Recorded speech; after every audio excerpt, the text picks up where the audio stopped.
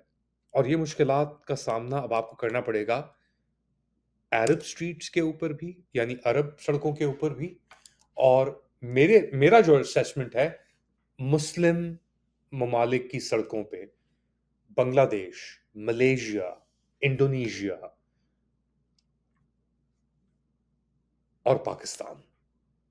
और पाकिस्तान बहुत इसके अंदर एक अहम किरदार क्यों अदा करेगा, जो मैं समझता हूं, आप ये फुटेज देख रहे हैं, ये है अराइवल एक गाजा फ्लोटिला, जो सुमुद फ्लोटिला थी, उसके अंदर कुछ जो हीरो सामने उभर के आए हैं, उनमें से एक हीरो है सेनेटर मुश्ताक अहमद। इनको इजराइल ने यरगमाल रखा, इनसे कहा कि आप इस पे दस्तखत करें, आपको जाने देंगे हम।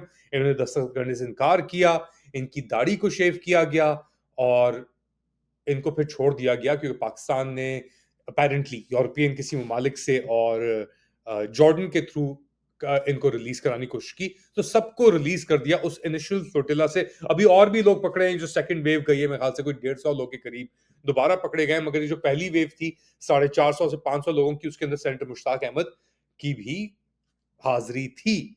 तो अब ये वापस आ गए हैं, और वापस आके इन्होंने टेलीविजन शो के ऊपर ही हामिद मीर से बात करते हुए ये कहा कि जी, क्या कहा सुने। मैं आपको ये बात बताऊं कि मैंने जमात इस्लामी से इस्तीफ़ा दिया है।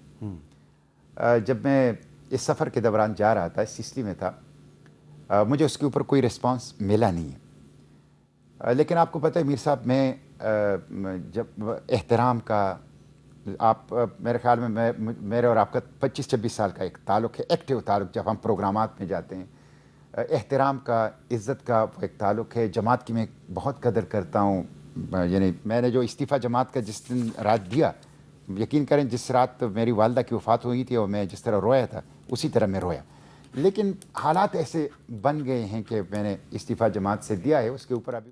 तो इन्होंने कहा कि मैं जमात इस्लामी छोड़ रहा हूं, और साथ साथ इनकी मुलाकात हुई, पाकिस्तान तहरीक इंसाफ के जो रहनुमा थे वो इनसे मिलने गए और उसकी भी वीडियो शाया हुई है।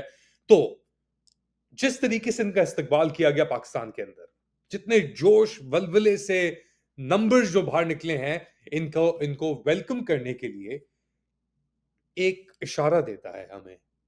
इस वक्त पाकिस्तान की हुकूमत और ये दीगर और जितनी हुकूमतें हैं, इन्होंने एक प्रो ट्रम्प पोजीशन पाई हुई है, out of convenience, out of मजबूरी,